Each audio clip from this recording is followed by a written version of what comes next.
step in this is to submit the request for loan from the leasing company, which I then believe Mr. Reel will have a... Should I, do we need an additional motion to set the terms that we're seeking for the finance? No, I believe they're already set up to match this. The 48-month proposal? Yes. Okay. Yes.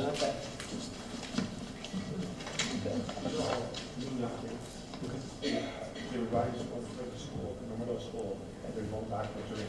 Oh, good. And this is the new savings based on 17 cents a kilowatt hour, and that is where if the power company goes down. Oh, great, okay. Very good.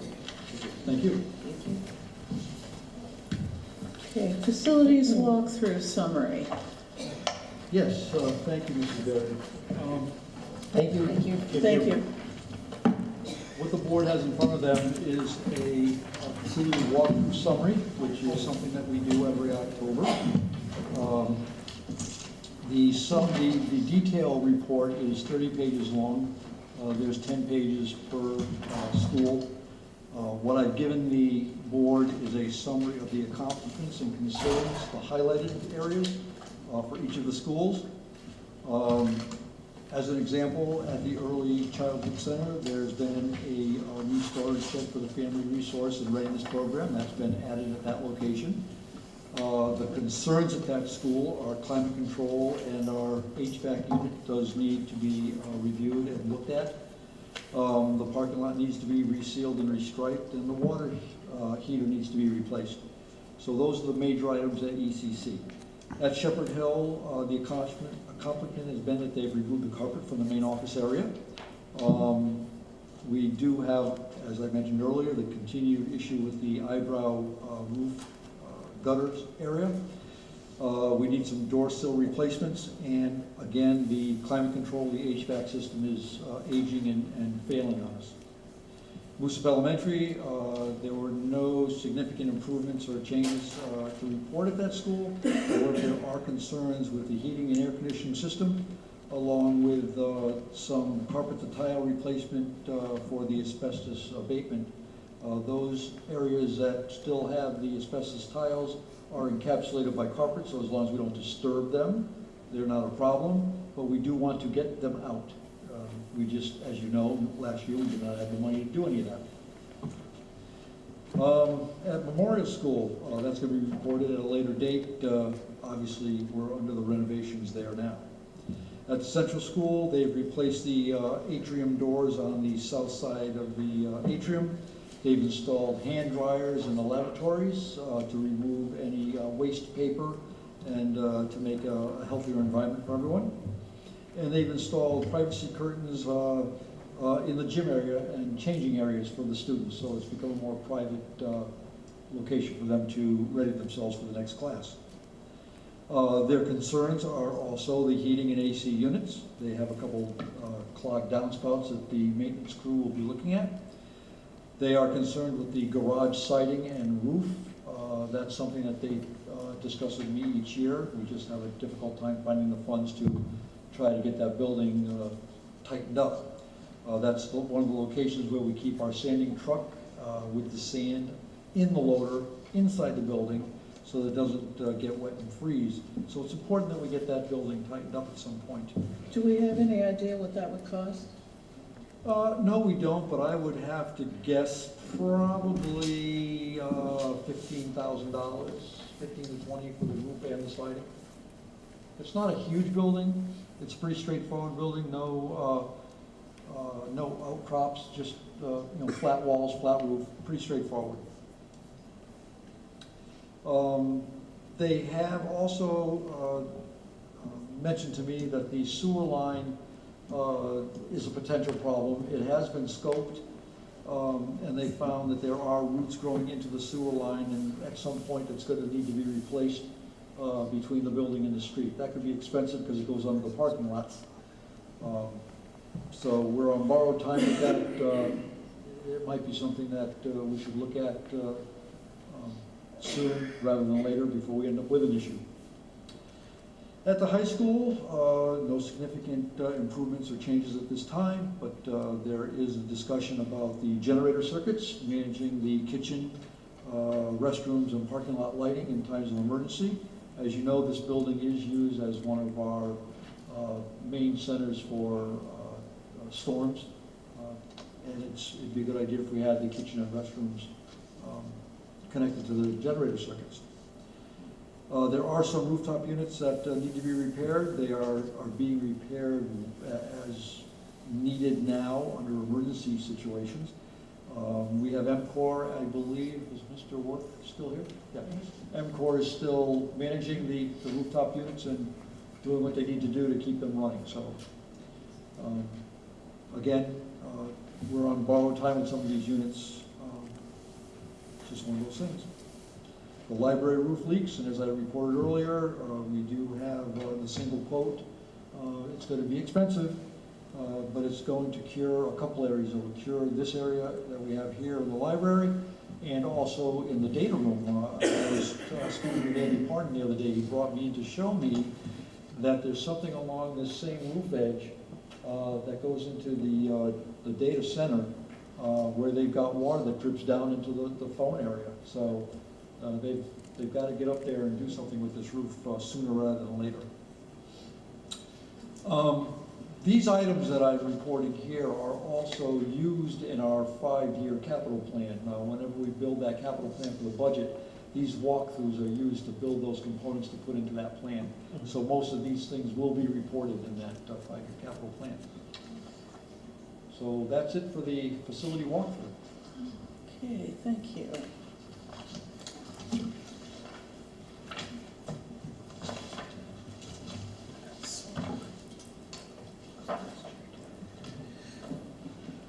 Okay, the status of Plainfield Memorial School. So the best person who should and will speak to that is our Natasha Hutchinson, principal. I do have to tell you, I'm not going to talk about it, I'm not allowed her to do that, but I got to tell you, Mrs. Hutchinson has done a phenomenal job managing 2 facilities, one under restoration and one under service to children in an unfamiliar environment. She really just needs to be recognized for what she is doing. And I know what she will tell you, it takes everybody and how everybody's helping her, but it does fall on the weight on the principal to virtually be calling all the time, can I purchase this next, and I need this done, and it has to be done yesterday, and we need this, and we need technology, and she's got a meeting Friday at 11 o'clock again, because she's keeping on top of it. I really just commend what you're doing. You don't learn this in Admin 101. You don't. There's no course. So I met with Al Superintendent from Carmine yesterday at Memorial School, and together we walked through. I try to go through the school 2 to 3 times a week to see the progress, and each time I go through, I'm impressed with the level of the things that are done. So some of the classrooms now have been completely cleaned, ceiling tiles restored. They've cleaned them so much so that they have them almost shrink wrapped around the outside edge so that when they do more work, no dust falls on what they've done. So we've replaced, you've heard LED lighting in the hallways. At the point we're at right now is we have 2 companies in running wiring that will restore our phone system, our technology, our fire panels that we have installed, and then so once that's done, we'll be able to close up all of the ceiling tiles. So they say that'll take a couple of days. We're waiting for 4 consecutive days of no rain, which has not happened in a very long time, so that we can work on the roof. So the next projected 4 days is around Thanksgiving, so we're looking beyond Thanksgiving until we'll be able to get the roof done. Furniture's been ordered for those rooms that lost furniture. We're working on the plan for the restoration of the library, which is very exciting. So we've reached out to different corporations for grants to be able to help make it a more of a media center, a STEM center than just a room plus. I'm happy to answer any questions people may have about the progress, but every day more and more stuff. Everything still looked to be on time? For... That's what I say every day. So today I asked, and they said yes, that we're all set. And that's for when everybody comes back from the Christmas winter break, correct? So our tentative plan is that in the last week before Christmas, we've been talking about this, and this is the first we want you to hear about it, because we need to be acting and begin to talk to the staff. But our tentative plan is that 2 days during that last week before Christmas, we will take all the fourth grade, and Mrs. Hutchinson called DACO to see if we can get the buses we need, and we're gonna transport them all after lunch, and they will go to the site, which should be fully ready and available for students and teachers. And in fourth grade, the teachers and the students will go visit their new classrooms and see what they look like, maybe help to think about setting them up and move chairs, and so they'll own that. They're gonna own the reconstruction of their classroom in their new building and get to see the building. And then the fifth grade will also do the same thing. We want them to have a day at their site before the holiday break. And then the last day before Christmas, that December, I believe we have that as a partial day. I think we were scheduling that for that. But whether or not, we're thinking that that may be the day that we do have to release the students, because the teachers would need that day to finally come in and say, what are we going to be putting together? It's not about the desks and the chairs. It's about getting your lessons ready and thinking what it is. They fully designed their classrooms in August. They got burnt. They fully designed Plainfield Memorial School. They have to undo that, and they have to fully redesign again a third time. So what we're doing is we're trying to get them a chance to visit with their students, have a private day, good full 7 hours to work before. During the holiday, we actually will use a stipend for teachers who are willing to come and commit half a day, and out of their vacation, we'll pay them to come in and again set up. What's not done, they'll walk in on after the new year, and they'll do the last minute recovery, but we think that by giving them that time, they should be ready. We really want the children to feel when they come back, they're not going to have another slow start. They should be able to hit the ground running in their classrooms. They're going to be all excited. So we're trying to make this work for everybody and do it in a cost-effective manner. So, but I think we will be ready. I just can't. Walk through right now, I don't know if all the board members got to walk through, but in those early days of the fire, that stench of that smoke that just permeated throughout the entire building. So you walk through now and it smells like paint. That's great. Very nice smell. So bright walls, every classroom has been repainted, brand new ceiling tiles in every room. The hallways are painted, the floors will be scrubbed. We'll have new floors in some places. The fire damaged walls that are removed left a large space, and so they redesigned and said maybe this can be therapeutic rooms, and maybe it could be, counseling areas. So they're not just giving them what they had, and the library is just a shell.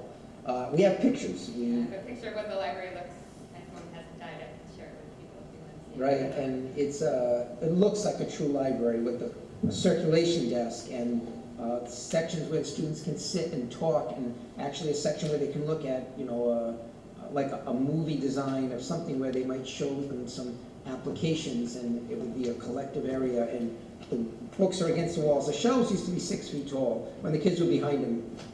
Not that they did anything wrong, you didn't know they were in the room. Now the shelves are all designed for 4th and 5th graders. So it's complete rethink. So the center area where the fire was, the construction on that hasn't started. It's been designed, we have it planned, it's set to go, but we have to do the roof before. Right. So we need those 4 Ds, so that's what's being held up. Thank you. Thank you very much. Okay, and the last item under old business is the adopt report.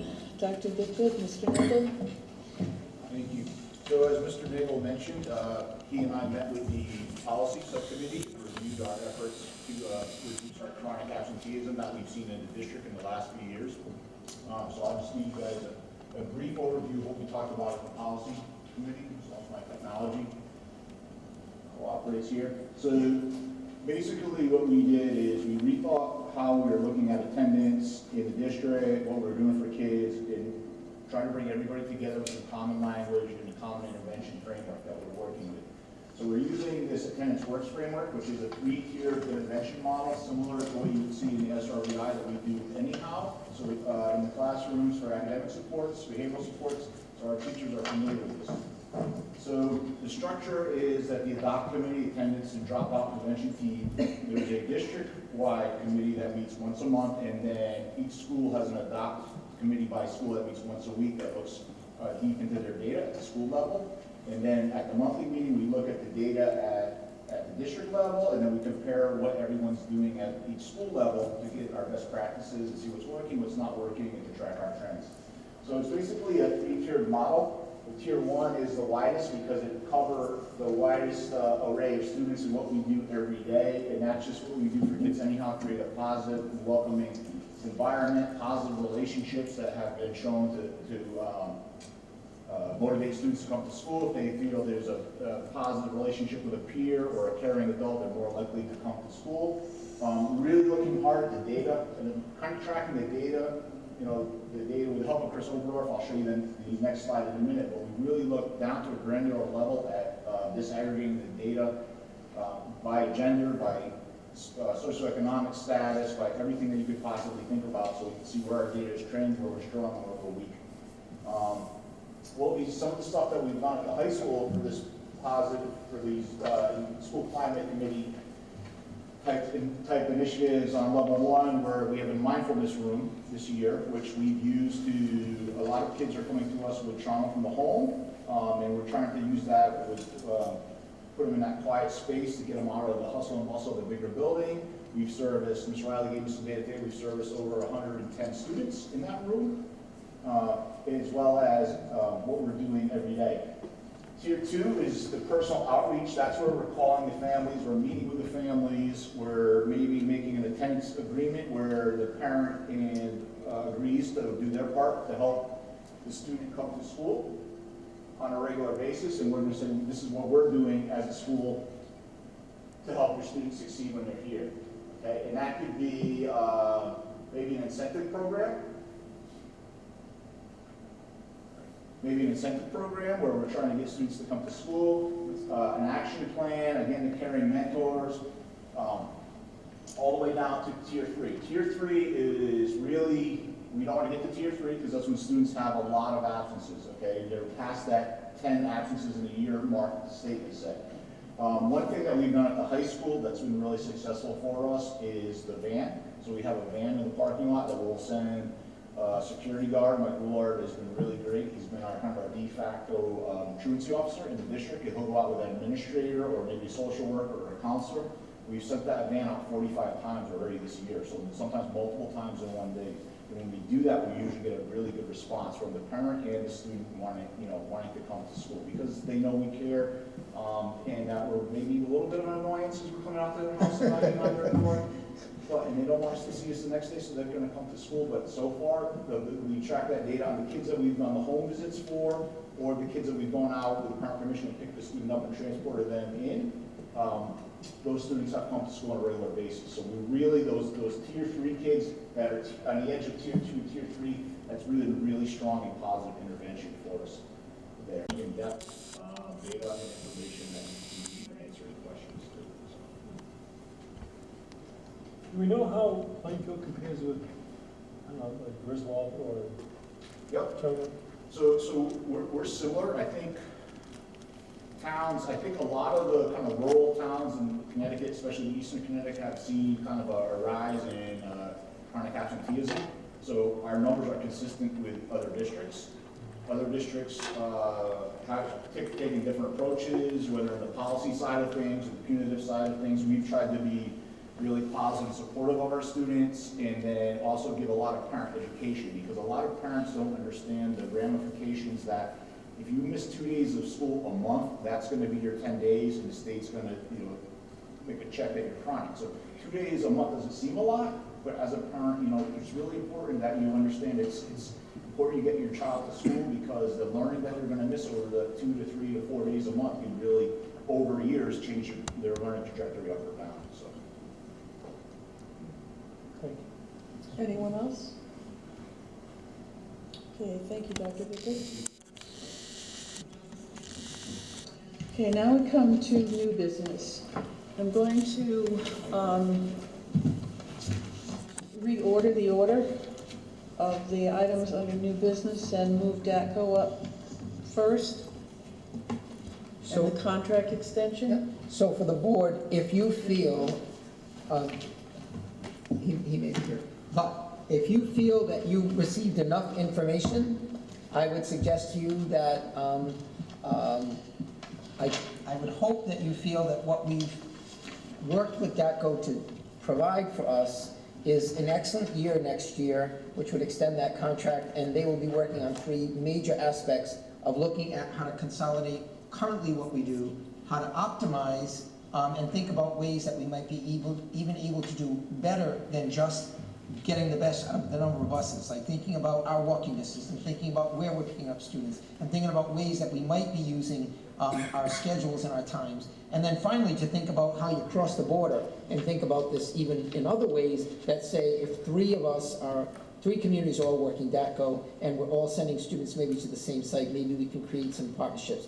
Those are ideas we would like to, if you're prepared and you feel that you got enough information to say we'd like to support the proposal, I would suggest that you act on it. If not, and you want to discuss it, I have to say in good faith that it is a contract. You'd have to delay it until an executive session, only because I can always give you additional information after the fact, but hopefully we gave you enough information in the what you received.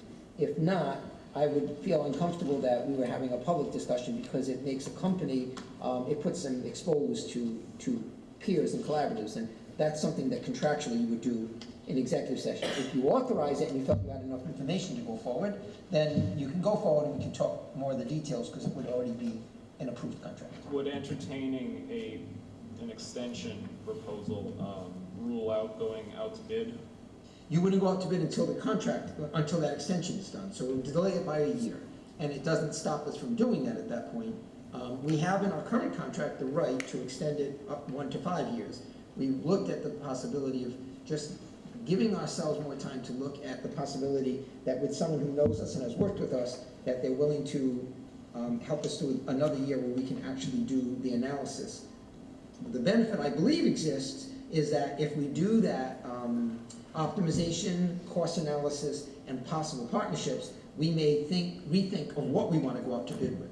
Okay. In other words, you can't do it in competition to it. Okay, it had been raised at one of the Board of Finance meetings, language in the Plainfield Town Charter about going out to bid upon the conclusion of a contract. I would want to be, without a doubt, confident that we're not violating any language about entertaining contract extensions and violating not putting things out to bid, making sure that there's no gray area, that we're acting in the full clear per the town charter. So I don't know if that's an answer we could get within the next week. I don't know what time frame we're looking at to respond to this. No, we can make that decision in December. I just don't want to have a public comment on the substance of it. I believe that what we will find, but I have no problem going to make sure, because the contract is pre-existing to any condition that was set and the condition already exists. So we wouldn't be creating something new that the board is questioning. This is something that exists. But we would also make that clear to the Board of Finance if you wish to do that. So, Mr. Singlets is here from the Board of Finance. sure, I don't think we'd want to put anyone representing 8 members, acting for 8. So I think the fairness would be to give them the chance to deal with it as a Board of Finance and to give us a substantive answer as a whole. But I respect that you're seeing if we could expedite. So the question would be if you feel that it's best to delay so that we can make sure we have the clearance through Board of Finance and understand what we are intending to do, because we can do that again with them in executive session, then that's fine. If that's what your level is. Okay, so, I'm inclined to make a motion that we do just that we take that issue in executive session and involve the Board of Finance, make sure that we're abiding by the proper bidding process, even for the contract extension with DATCO, and then once we've made sure that's all right, move forward from there. so I understand you want to table this until the next meeting pending information from the Board of Finance? We would be secure in what we're doing with bidding, and that would not violate us. I mean, you have certain timeframes that you want to start acting, but that would not be a crisis for us. So So So we're gonna table it? or We can we're gonna- table it. if you table it, that's fine.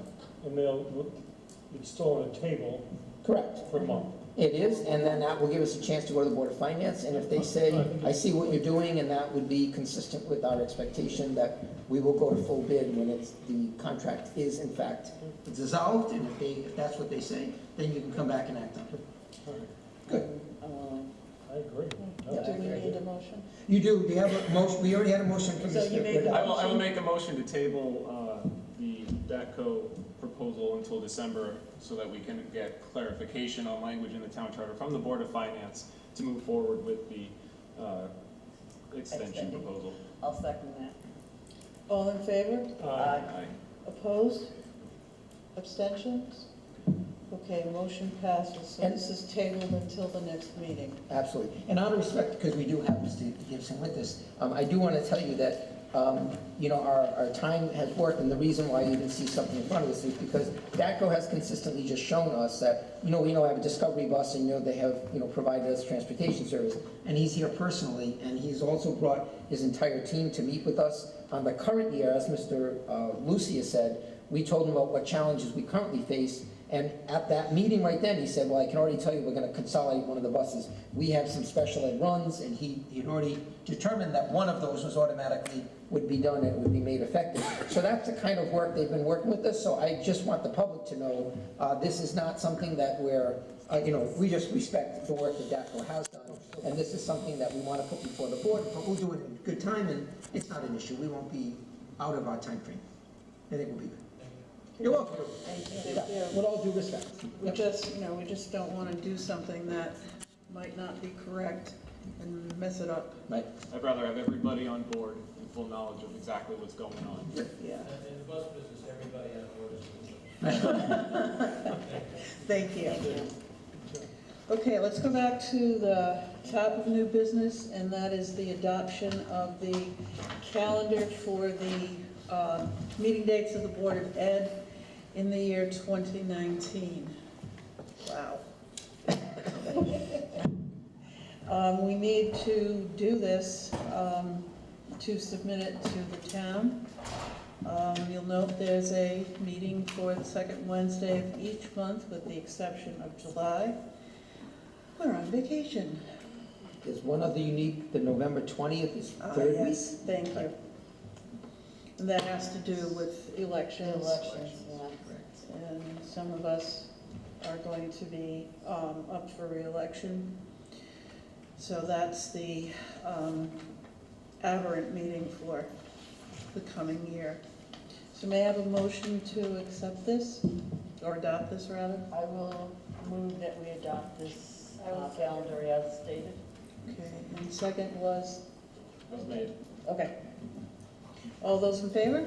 Aye. Those opposed? Abstentions? Okay, the calendar is set. Do we have to make up a meeting if it falls on a snow day? You can move it. You can move it forward just with 48 hours notice. We can set up the app notification. Now, we can do an app notification for that. If our meeting is snowing, what do we do? Meet at her house.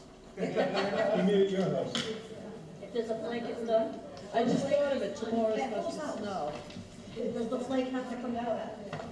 Come to your house? Black Hill? Okay, now we have the administrator's contract. And those negotiations were concluded a couple of weeks ago. Has this been adopted by the association? They have ratified. Okay.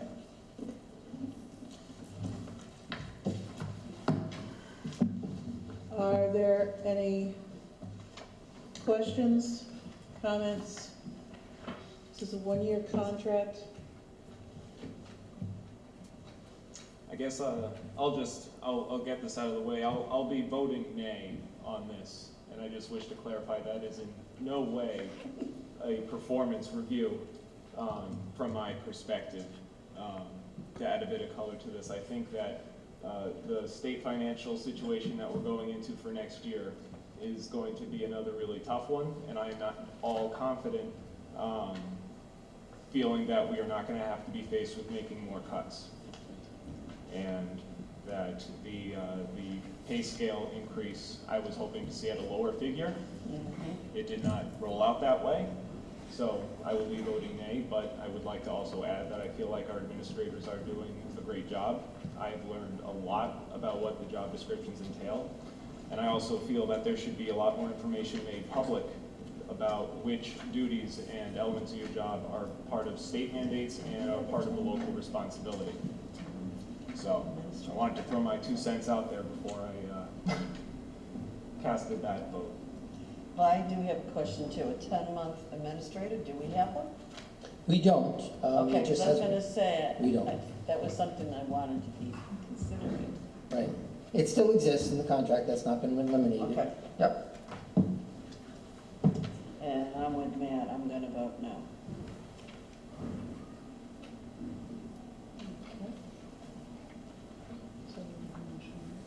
I just think that you can just have a vote if you have someone who does move it forward. I think that to the credit of the administration is they did agree they would do 1 year, because that would give you a chance, not knowing the future 2 and 3 years, that you're really looking at something. The board has granted contracts to a number of the other individuals and the nurses around the 1.5% mark. The average across the state was much higher. This is an organized union, and they brought down to what they could. And I thought that at least it shows on the part of the administration to be responsive to the needs of the community, and also just do a 1 year extension to give you that chance to think beyond and not lock anyone into 3 years at this point. But what you have is before you. If you choose to vote, then the contract will either be considered, it would take a motion to move it forward. Okay, so is there a motion to move it forward? I have a question, what if it's not moved forward? I mean, this is, You will, if you refuse to move it or act on it at all, it would go to arbitration. It went to arbitration 9 years ago, 8 years ago, and the arbitrators, the difficulty with arbitration is they typically rule on the average of the state. This would be a much higher contract. That's what happened the last time. In fact, the board voted to approve the contract. It then goes 30 days to the town to be looked at and reviewed, and the town rejected it at that point. And when it went to arbitration, it came back at a higher amount, because arbitrators are made as a laborer. There's 2 labor and 1 management. There's a labor and a management and a neutral. The neutral is always labor. so if the board didn't, if the board were to approve this contract, Yep. it'd be 1.75. For 1 year. For 1 year. Right. Then it would, well, if we did not have a contract, if we rejected this, we'd go to arbitration. You have to go to arbitration. You have to have a contract. You have to go to arbitration. You have to go to arbitration. It's called binding arbitration. It's a law in Connecticut that by the state, you either have a contract or you go to binding arbitration. An arbitration is an expensive proposition. 20,000, which, And we don't know what the binding arbitration, no, above 1.75 or below. the increase of the contract is approximately 20 to 25,000 in its entirety, which is about the price of arbitration, because we just were going to be going into arbitration with the teachers. So we know what that cost is, and we just avoided arbitration unless the board doesn't approve that new contract.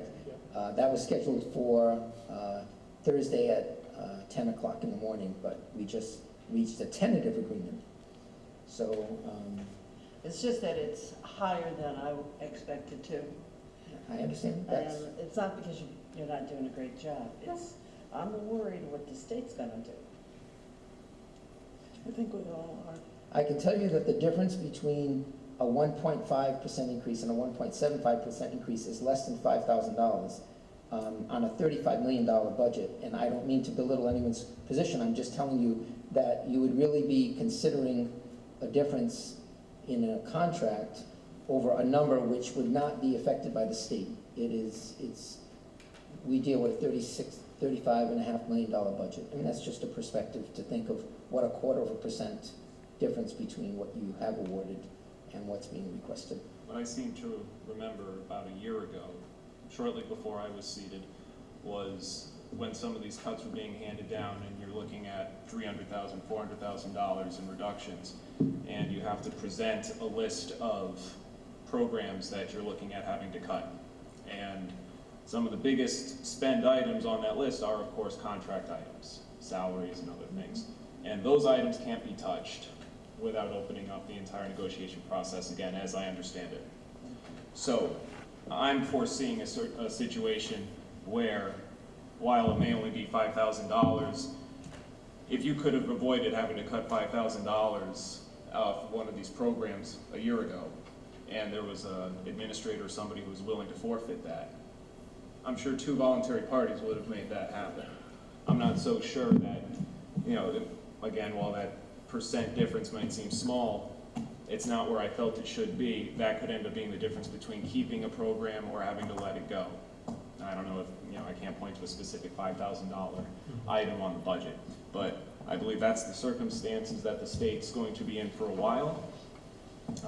But I've provided my 2 cents on that stance. I would just advise them, the board, if you want to continue to discuss the contract, because you only mentioned just the peripheral piece of it, I would suggest you have to move it to executive session. It's a contract discussion. Negotiation is always done in executive session.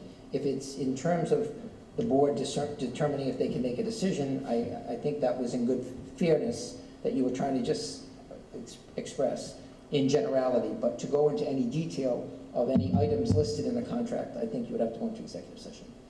So if you don't choose to move it forward and you want to move it to executive session, that would be another option. I move that we go into executive session. Okay, we can do it at the end of the meeting. Questions on this. That's fine. We can answer questions specific to your thinking. Once it's moved, it's moved. So you can't, it's a fait accompli. It's moved to executive session. Okay, so let's, You made that motion. I'll second it. okay, all in favor? Aye. Opposed? Abstentions? Okay, motion carries. We'll go into executive session after we finish these 3 items that are still left. There's the equipment disposal issue. Mr. Lucier? Thank you, Mrs. Berry. What the board has in front of them is a request to approve the disposal or scrapping of, I believe it's 8 items that Mr. Worth in the high school has presented to me as equipment that is no longer useful. The items have potential issues of injuring someone because they're older pieces of equipment. They don't have all the safety features on them, and they could be worn out and just not safe. I have reviewed them from our inventory list, and the original cost of these items happened to be in the range of $7,000 to $10,000, and that was 10 years ago. They are fully depreciated and carry no net book value.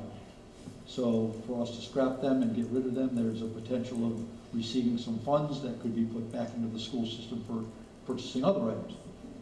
So I'm looking for your approval to dispose or scrap the items listed on that table. I'll make the motion to dispose and or scrap said list. And I'll second. No? Okay. One of us has seconded. Okay then, all those in favor? Aye. All those opposed? Anyone abstaining? Okay, motion carries. Thank you. Take it away. All right, and now we have the new course adoption at Plainfield High School. The first one is elementary discrete mathematics. And we'll be modifying this because, as you heard, there is a meeting tomorrow, and that committee, the curriculum committee, has not met to discuss the intro to business or web design. So we cannot bring to the board until the board subcommittee gets a chance to review that. So we would just hold the business and web design development for the next meeting in December, which is sufficient time. The only one you'll be dealing with, which Mrs. Cadro would be prepared to answer any questions on, would be discrete mathematics, titled by the college, elementary discrete mathematics, because it's a partnership with the university. So intro and web design are tabled to the... They would be tabled to the next. Okay, and this, when I first looked at this, and given my serious lack of math proficiency, bring how they were going to do discrete mathematics on an elementary level. What do I know? At any rate, this is a 12th grade course, and looks pretty interesting, I think.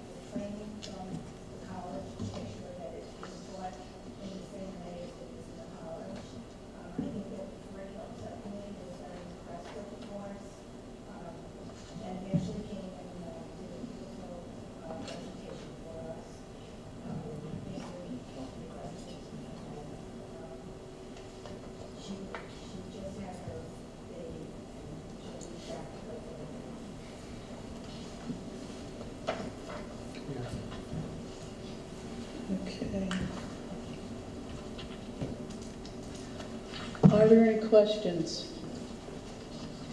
I guess my only question would be, is there any way that this could satisfy credits at any of the other Connecticut state universities? Because I know Eastern has this as a required class as well. That is a transferable credit? Yep. Excellent. Any other questions? All right then. I move that we put this into our new course I'll second. availability. Okay, motion has been made and seconded. All those in favor? Aye. Opposed? Abstaining? Okay, motion carries.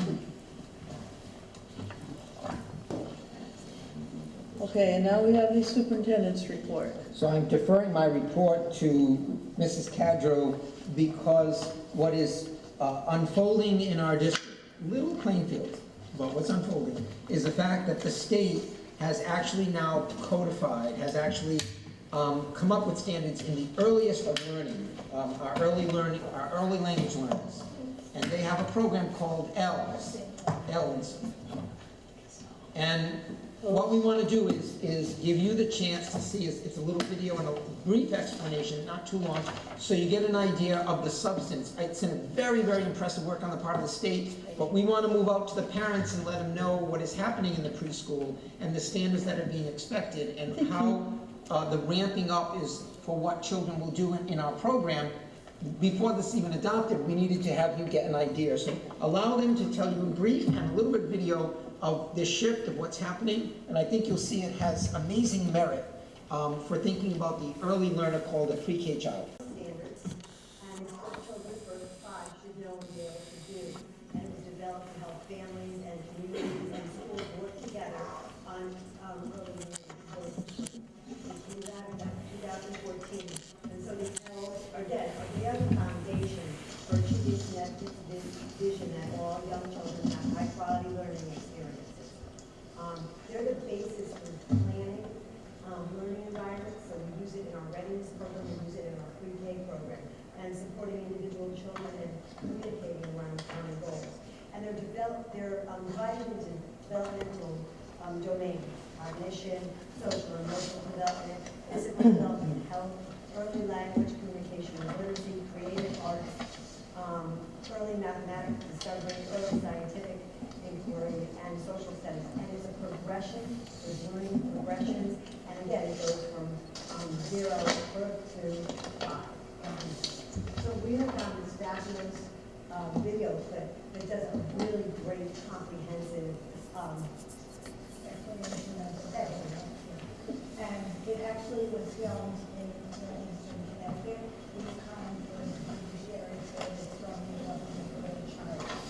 So it's interesting to see actually something that looks at Plainfield is actually in the video, and it gives a really good explanation of how it can be used, why it should be used, where it should be used.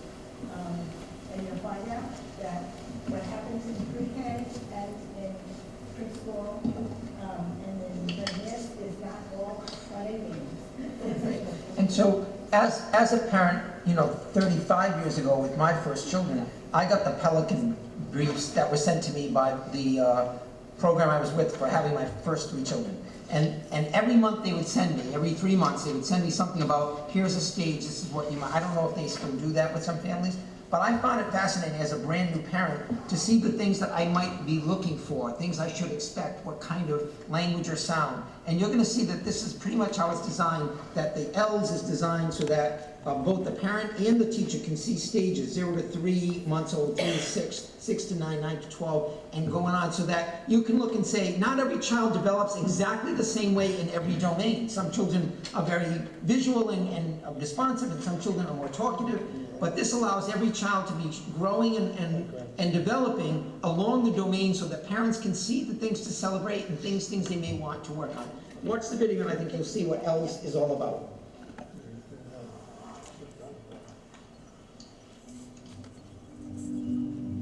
Early care and education providers are continually striving to provide developmentally appropriate experiences for young children. This requires the ability to explore topics that are well matched in children's interests, engage in interactions that are a good fit with their current levels of development, and and challenge children to move toward higher levels of thinking or ability without overwhelming them. The Connecticut Early Learning and Development Standards are a great tool to guide this work.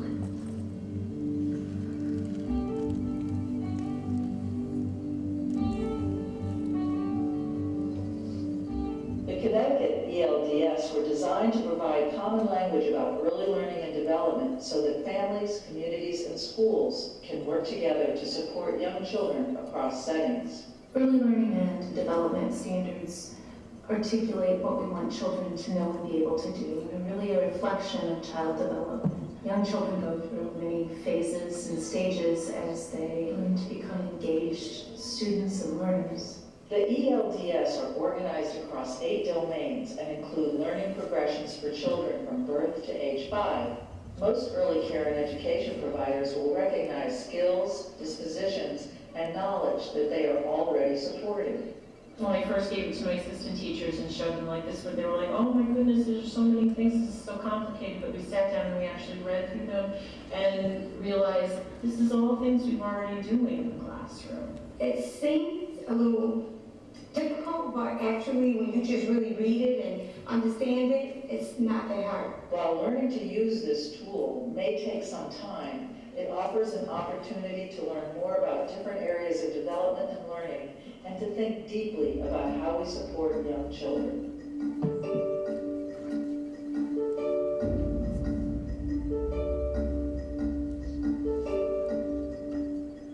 The ELDS is a useful tool to guide an understanding of the common learning progressions.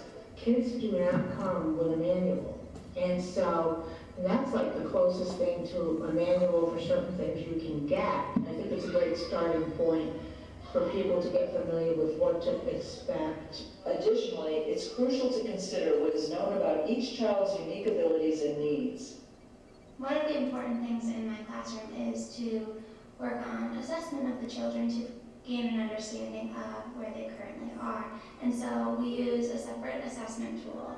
And using that data, we can then come back to the ELDS and gain an understanding of how to continue to scaffold that child's development to get them to the next level and to keep going in their development.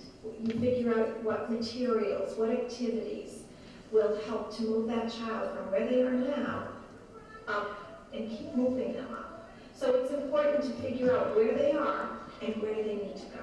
The ELDS helps providers engage in an ongoing cycle of intentional teaching. We're always thinking about what we want children to know and be able to do, the ways we figure out where they are, and the supports we provide to help them move to the next step. The ELDS includes important principles related to how children grow and learn, as well as the different roles and responsibilities of families, communities, and early learning environments.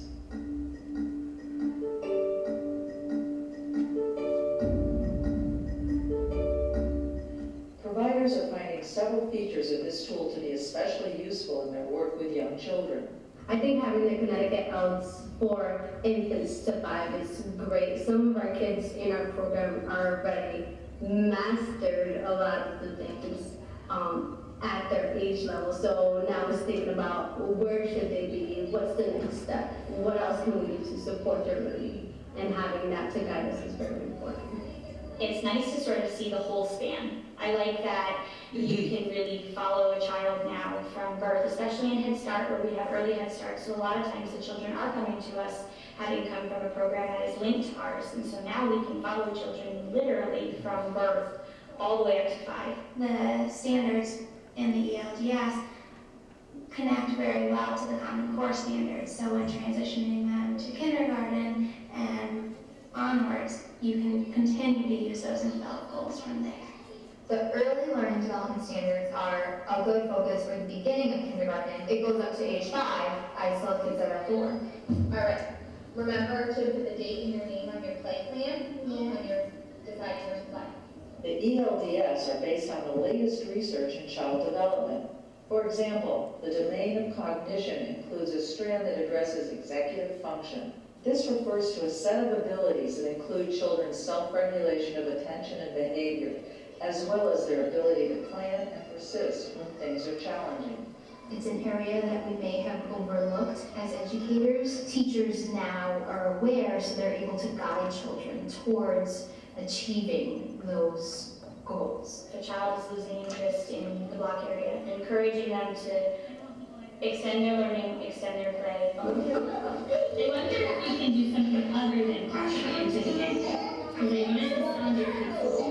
What else can you While the ELDS can help providers think more deeply about the skills that young children are capable of, they also emphasize content that is worth knowing. And it's really specific. The ELDS gives you more of a deeper look into math, into some sections, so that's great. The science, not just cause and effect science inquiry, but learning about nature and our environment, and the social studies piece, learning about our neighborhood. Those are things that we should be teaching in a well-rounded curriculum.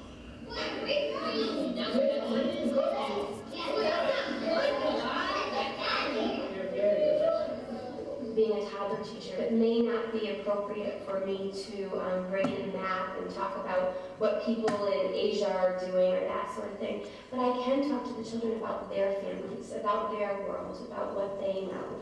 We have snow at our school, don't we? And do you have snow at your house?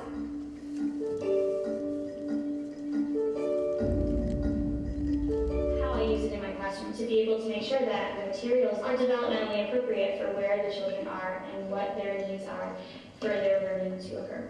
So we choose 2 or 3 standards from different areas of the ELDS, and each week we try to target those standards so that we create centers and activities based on those standards. I think it's important when you do any kind of investigation to get a child's perspective on something. Children come to school with a lot of different experiences, and we look to where the children are most interested, if they're most excited about something. We come up with a list of standards that we need to focus on, and then we generate a list of activities. So those are all things that come into play when we pick a topic. Using standards helps me plan for the child depending on their age and their development. For example, to help children develop social relationships, getting infants and toddlers to play together with the same activities, the same toys.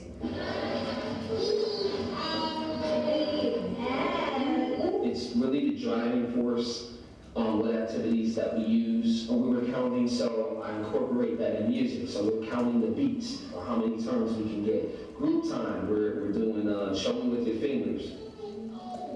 That's interesting. Let's take a look at that. You said 3 inches, we have 3, and 3, let's count. My personal strategy is to use it throughout the day, throughout the room, in all different areas. They talk a lot about being an intentional teacher. I think if you have that mentality, you are being very intentional.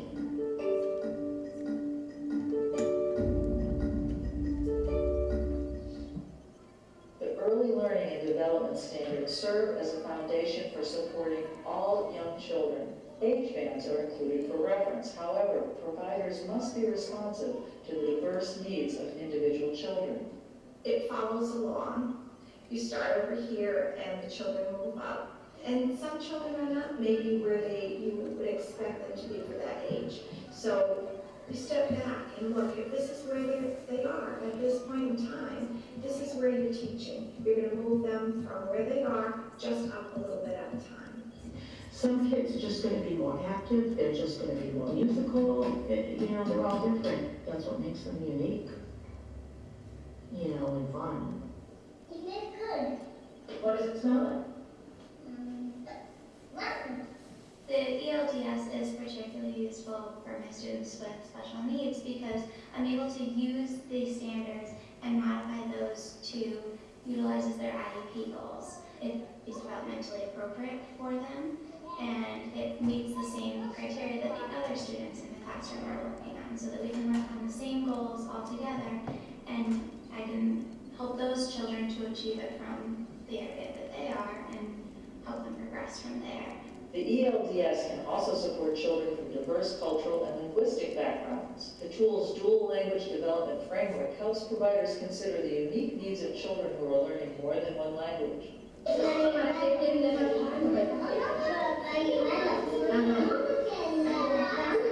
We do support children with parents about that and tell them it is important for children to continue in their home language.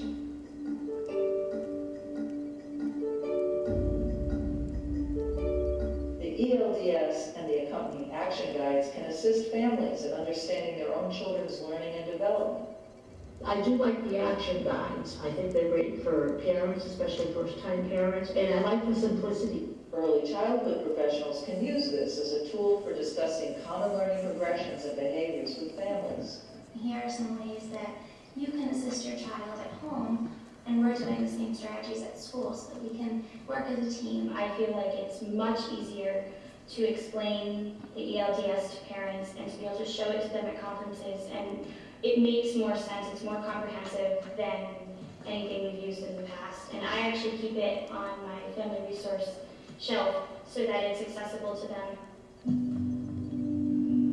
Many early care and education providers are intentionally utilizing the ELDS in meaningful ways to benefit the children and families they serve. The Connecticut Early Learning and Development Standards help us to ensure that all children, regardless of background, age, or ability, receive the care and education they need to become competent, caring, and healthy.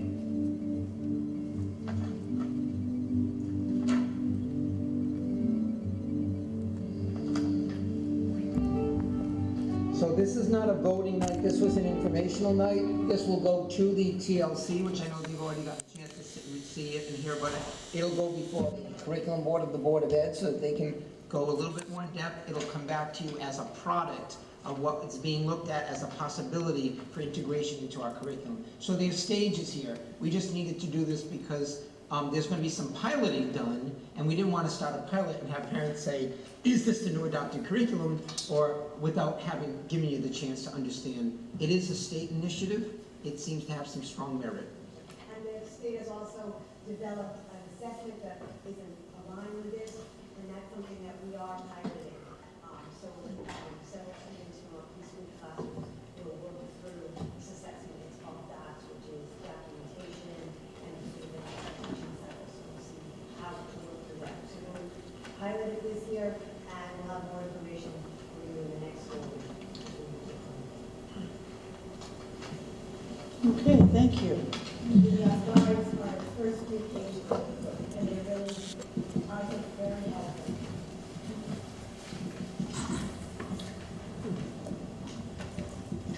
Anyone have any questions about the program? Okay, then moving on, I would entertain a motion to go into executive session.